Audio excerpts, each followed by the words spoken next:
Pessoal, vou falar de um tema igual eu comentei, que eu gosto das indignações, mas eu queria vou falar do aspecto factual e vou tecer uma crítica material e formal. O pessoal vai entender. Vou falar de algo, nós somos 15 de março, igual o Diego falou, mas está marcado para o dia 20 ou 22, agora me esqueci, o julgamento do Robson de Souza, o famoso Robinho, um menino lá da Vila Santista, um julgamento, porque ele foi condenado, foi denunciado por um crime de estupro coletivo, cometido em janeiro de 2013.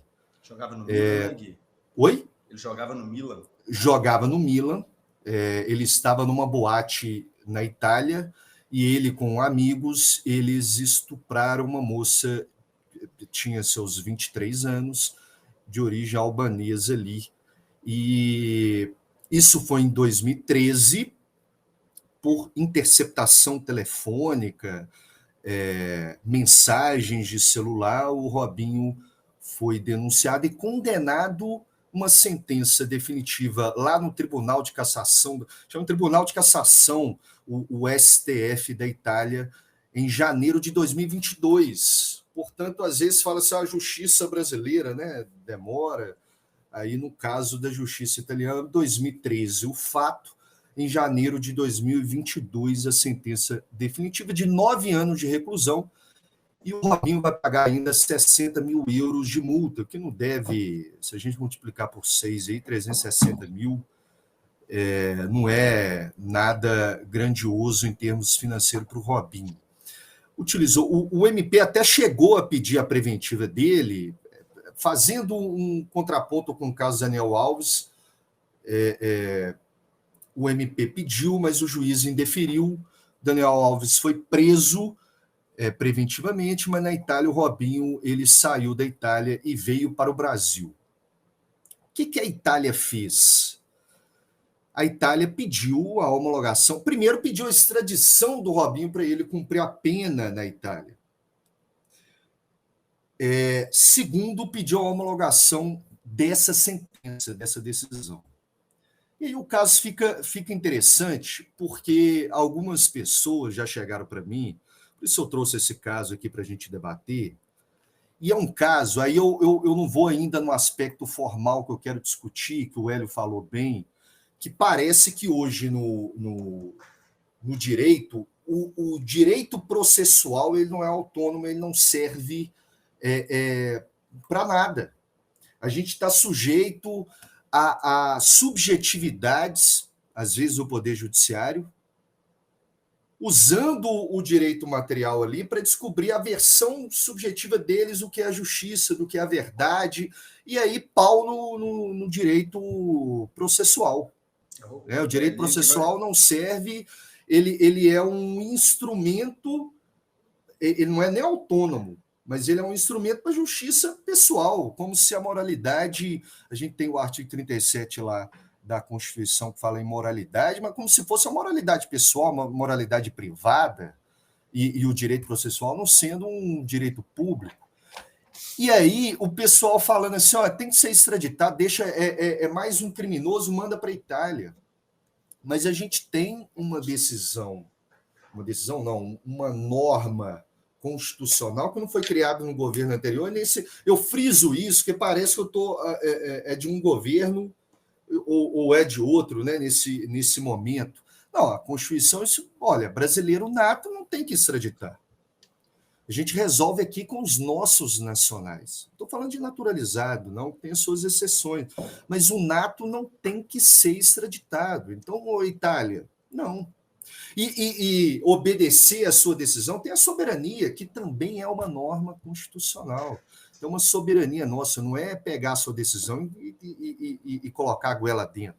Entendam bem, ele cometeu um estupro, ele foi condenado, ele tem que pagar pelo que ele fez mesmo. Mas existe um regramento anterior, prévio a isso. A gente não pode passar por cima e definir a bel prazer nas circunstâncias, mudar as regras do jogo.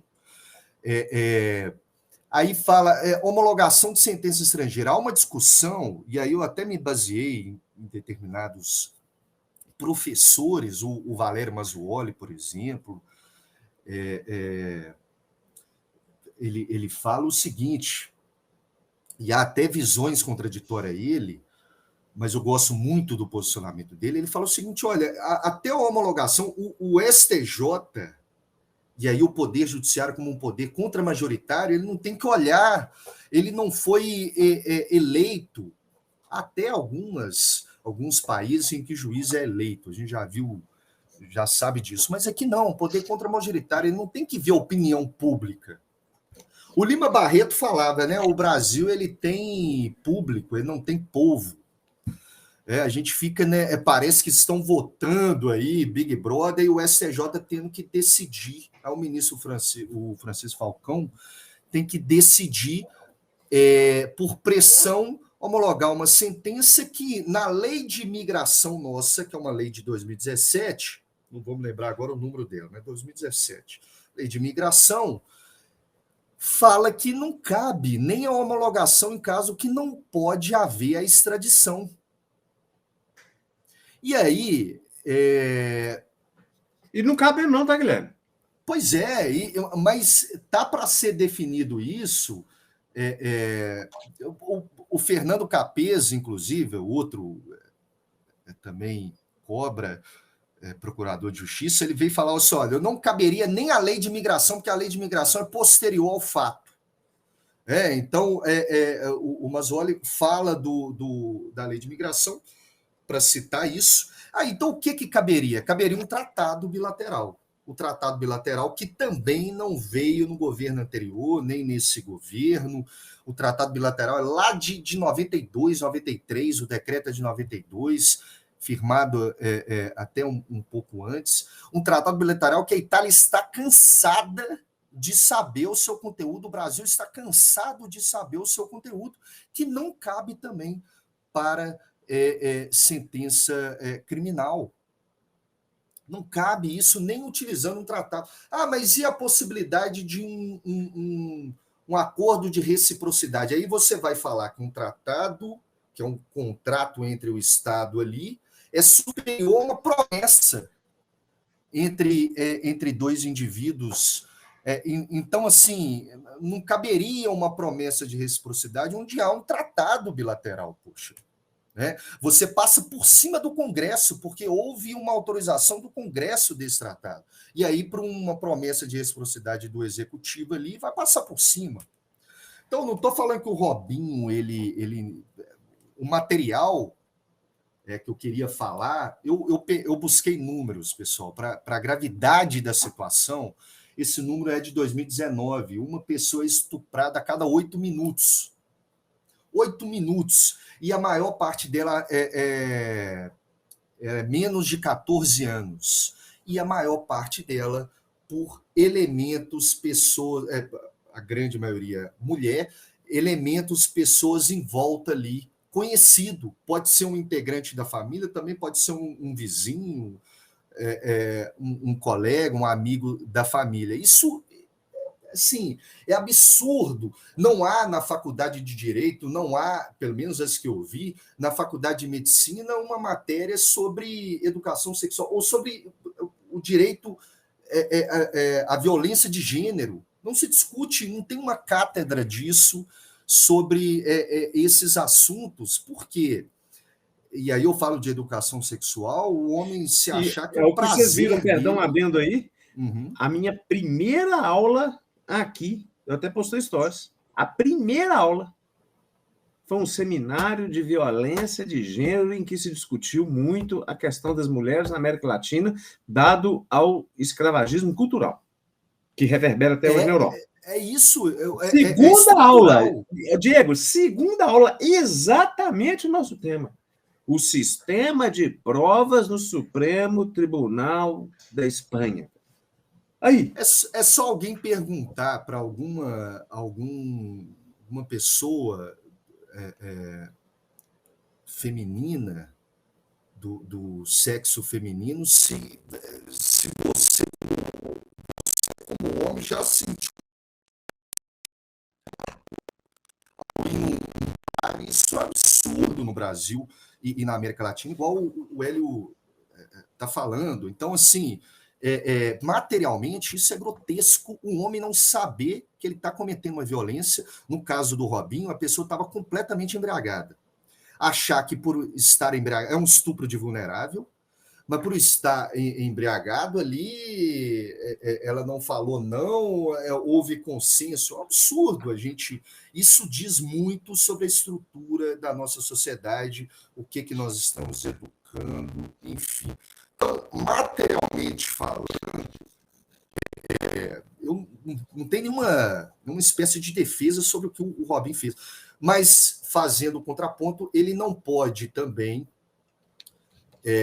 ser condenado e punido. Eu vou falar aqui uma coisa muito séria, com desvirtuamento do direito, do ordenamento, passando por cima disso, porque hoje é ele, amanhã não é nem um estuprador, não, amanhã é um de nós que cometeu alguma infração, e nós somos infratores em potencial. Estou falando de estupro, não, pelo amor de Deus, mas de qualquer tipo de infração, não falo também penal, mas qualquer tipo, uma multa de trânsito, e aí as regras não servirem para a gente, vira um processo kafkiano, fica aí a dica do livro do Kafka, porque assim, a gente passa por cima das regras, e o STJ, pode haver recurso até o STF depois, eu não sei o que o STJ vai definir. Talvez os nossos ouvintes, quando ouvirem a gente, o julgamento já tenha ocorrido.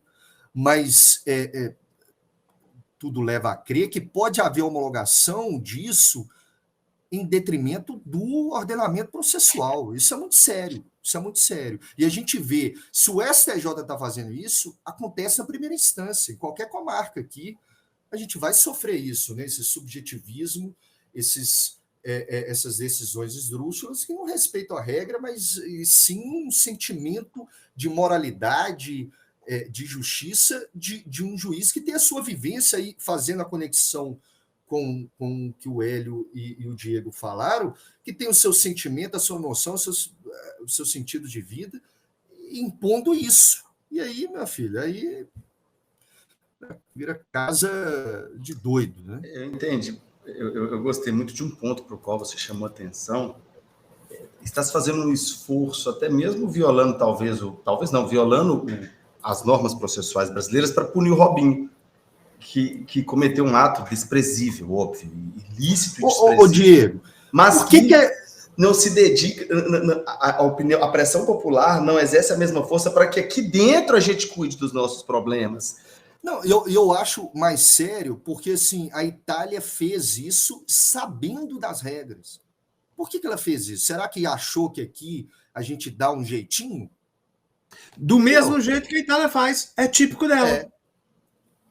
Sabemos, o sistema judiciário da Itália é muito parecido, a pior, do que o Brasil. Porque a gente vem para essas questões, falamos outro dia, a gente tem nós temos um sentimento de pequenez tão grande que tanto fala, estou indo para a Europa fazer um doutorado. É porque é muito mais fácil fazer aqui, porque aqui é mais democrático o ingresso do que no Brasil, que existe um que indica um fator patriarcalismo e coronelista absurdo para entrar nas universidades públicas. Aqui você tem um currículo, você publica, você cumpre os requisitos objetivos, você entra. Mas na hora que chega aqui, veremos que o problema são os mesmos. Quais sejam? Corrupção, solipsismo judicial, falta de prestação do Poder Executivo em relação aos atos administrativos, excesso do poder de polícia administrativo. Agora, o que difere é a forma com a qual tratam os problemas. Porque afinal são 1000 anos mais velhos que a gente. Né?